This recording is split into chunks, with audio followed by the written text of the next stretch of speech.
The problem with whiskey is it can be pretty confusing and intimidating when you first get into it. There's so many different whiskey types and flavors and price points. So in this video, I'm going to give you the ultimate guide and crash course about what you need to know about whiskey.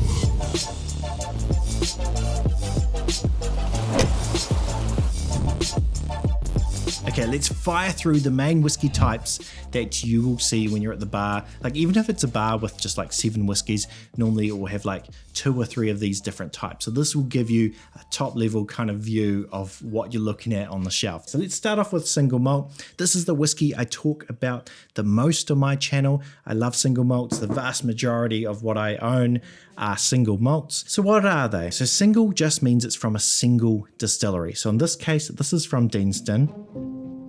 And malt means that it's from malted barley. So it's not wheat, it's not rye, it's not corn. This is from barley. The next type of whiskey is called your blended malt. So like a single malt, it comes from malted barley, but it's a blend of different distilleries. So you could be like 5 different distilleries that go into making this blend. And that can be kind of unique because it comes more down to the master blender and what they want to create rather than kind of the unique house style of a single malt. So there's another type of blended whiskey and it's just called blended whiskey, and you'll notice it doesn't have the word malt. This can have other grains in it, and this is the really famous Johnny Walker. It's the same thing, right? It's from multiple distilleries, and Johnny Walker is owned by Diageo, and they own the largest number of distilleries out of any kind of multinational corporation in the world. They basically take whiskey from all the distilleries they own and they put it together to make this blend.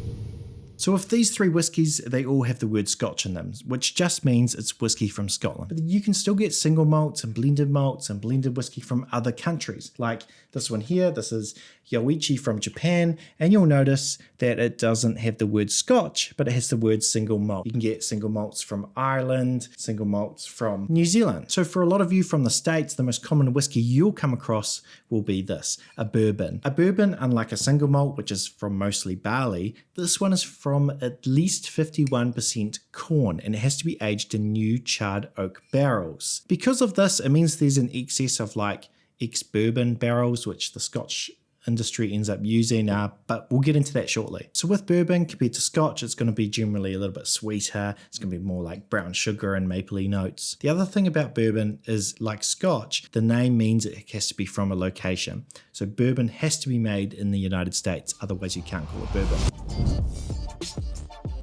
The next tips are all about how to enjoy and drink whiskey. There's kind of 2 main ways I drink it. I'm either drinking it just chill, maybe it's summer and I'm wanting to have something a bit colder. And then there's like the more appreciating side of whiskey where I want to analyze it, I want to appreciate it, and I want to go deep into the different nuances and flavors of the whiskey. So depending on what you want to do with the whiskey, there are different glasses that fit the different purposes of drinking whiskey. So on one end of the spectrum, you have these sorts of glasses, which are like your tumbler type. These ones have very wide openings, which are perfect for dropping big ice cubes in or making cocktails. But what they're not good at is that nosing the whiskey. And nosing just basically means smelling. So with a glass like this, when you smell it,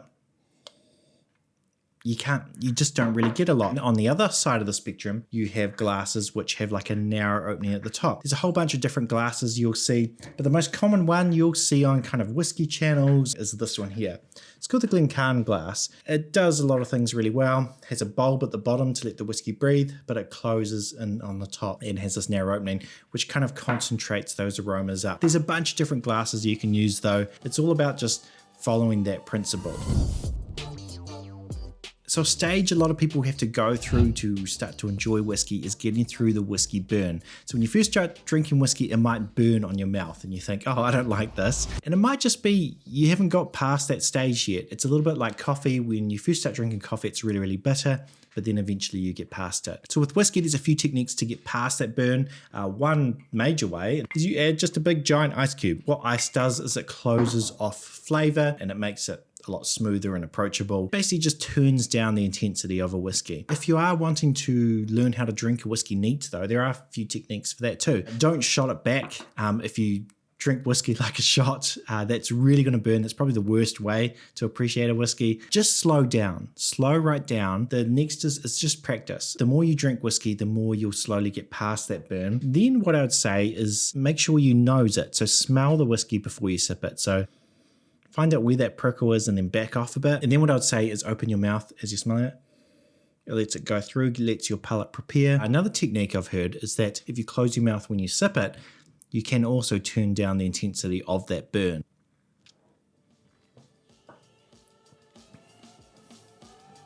Yeah, it just turns that all down.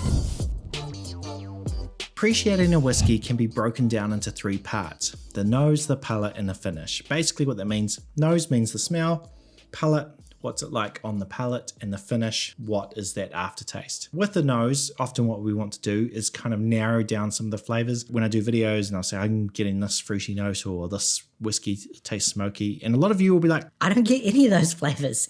Like, what are you talking about? It just tastes like whiskey. this is a stage we all go through. Even someone like me, you do get imposter syndrome when you see someone else talk about all these flavors. What I would say to you, if you're still trying to learn how to get flavors out of a whiskey, start with like generic big flavors. And this is where whiskey wheels come into handy. This here is a whiskey wheel. Rather than going down to specific fruit, go to a specific category. Like, is this smoky? Is this fruity?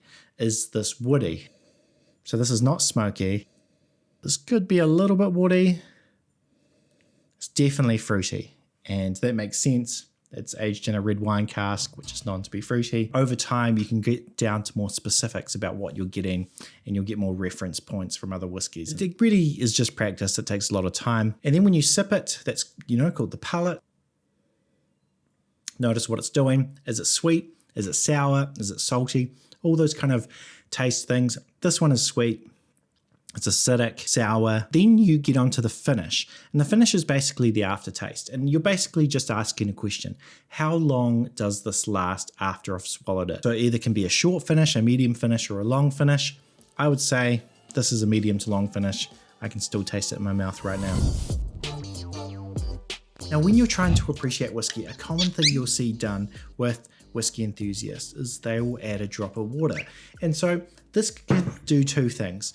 If you add lots of water, you'll dilute the whiskey or make it more approachable. You'll bring that ABV down. And this is actually really common because master blenders, they often blend it down to like 30%. So don't feel like you're doing something wrong if you're adding water. That's what the professionals do. But the other thing to do, and more commonly you'll see with whiskey enthusiasts, is they will add just a couple of drops, like really nothing at all.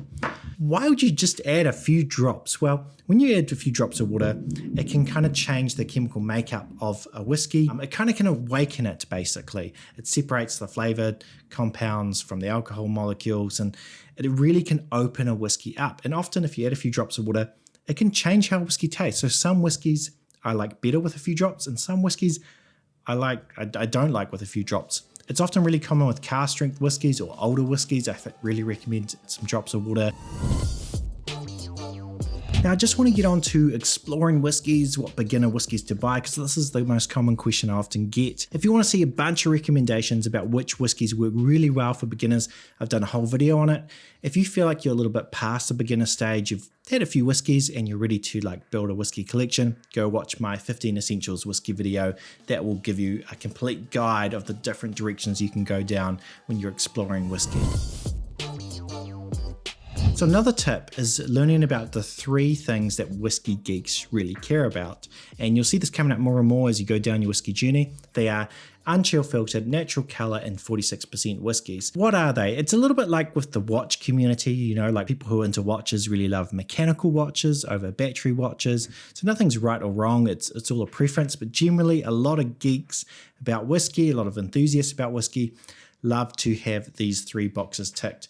So what are they? So let's just take a whiskey here. You can see written on the front of the bottle that it says non-chill filtered, natural color, and this one is bottled at 46%. So what is non-chill filtered? Well, basically most whiskey gets chill filtered, and if it doesn't say non-chill filtered on it, I always assume that it's chill filtered. So why do you chill filter a whiskey? Basically, well, I've done a whole video on this if you want to go deep, but in a nutshell, if you chill a whiskey right down, then put it through a filter, it will clear out a lot of of like oily compounds that will make your whiskey go cloudy when you add water or ice to it. A lot of distilleries don't really want their whiskey to go cloudy, so they'll chill filter it. The con is a lot of people think that this removes the flavour. So being unchill filtered or non-chill filtered is really important if you want the maximum flavour from your whiskey. The other is natural colour. So what does that mean? Surely they're all just natural colour, right? From batch to batch, if you get something that's natural colour, every cask is slightly different. Every makeup from every year is every different. Summers will be different, so the vintages will even be different. That's why you'll get variation in colours even between two of the same whiskies. So here I've got two Aaron 18s, and you can see one is darker than the other. But the way to get past this, because a lot of distilleries, again, kind of assume that whiskey drinkers don't really know a lot, so they'll just put colouring in their whiskies. Like this here, a lot of this colour will be fake. I'm definitely on the camp of I'm not a fan of colouring. I want to know what's happening in the cask. I really like that element of looking at a whiskey and knowing that it represents something, not just like a food colouring. Positive note though, with bourbon is they can't add colouring by law. The other one is 46%. So why do enthusiasts love 46%? I think it's just a little bit more punchy. It's kind of that sweet spot. I asked all you guys in the community, what was the sweet spot for you for whiskey in terms of the ABV? And it was 46%. It doubles up as something the distillery doesn't have to chill filter as well, because at 46%, it won't go as cloudy. And that's probably the one I care about the most, I think, being 46%. So with my channel, I mostly explore Scotch whisky. And with Scotch whisky, the big question people always ask me are, what are the Scotch regions? How do I tell the difference between them? I've done a whole video on Scotch regions. But in a nutshell, I'll give you a very general flavor profile for the different regions, and then I'll tell you why you should probably forget all that. The first region you should probably know is the Speyside region. This is like the Manhattan of Scotch. There's so many distilleries in Speyside. If you were to generalize, you would say a lot of Speyside whiskies are more sherry forward. Whiskies like this one here, the Tamdhu, Aberlour, are really common to doing sherry cask forward whiskies, but there's exceptions to the rule. A lot of whiskies are not sherry cask forward. The next region, Islay whiskey. These are very distinctive. A couple of my favorites here, Coleman Sinag and the Port Charlotte 10.